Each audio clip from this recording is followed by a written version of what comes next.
Now, what about the Qur'ans today? Again, in the publications, we're told that all the Qur'ans around the world are absolutely identical. Well, that's what I've been told. But it's just not the case. There is something called the qira'at, the different readings of the Qur'an. And these are mainly where the dots and dashes in the Quranic text are different.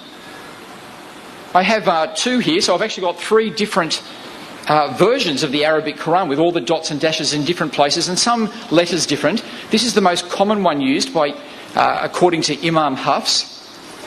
This is the one used in North Africa according to Imam Warsh. And this is Imam Kowloon.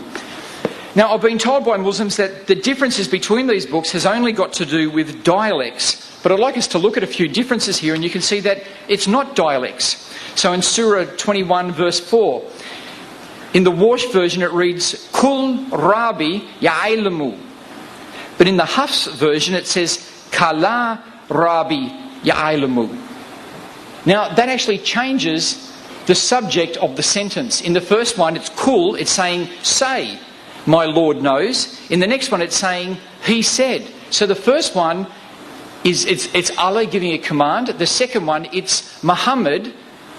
It's something that Muhammad did. And so in the first one, the subject is God. The second one, the subject is Muhammad. We see this. You see how the different dots and dashes above there change the meaning. The first one, Katala, and many a prophet fought. Kutila, and many a prophet was killed. So it changes it from the active to the passive. We also see, and this is quite a big difference between them, where the personal pronoun is different.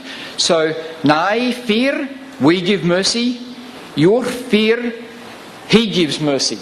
And so the personal pronoun is changed. Another difference is actually the very first verse of most of the surahs. We read here that the qira'at, the readers themselves, differ over whether the Bismillah was the first verse of Surah Al-Fatiha and the other surahs. Among the Quris, the readers, that is the ones who wrote down these different Qur'ans, Ibn Kathir, Azim and Al-Kisi were the only ones who considered it to be a verse at the beginning of the surahs, whereas the others did not. Now what that actually means is that for the Qur'an that's mainly used in Australia, the Bismillah, in the name of Allah, the Merciful, the Compassionate, that's part of the Qur'an. But in this one, it's not part of it. It's considered just like the titles to the surahs, as old, but not actually part of the verse.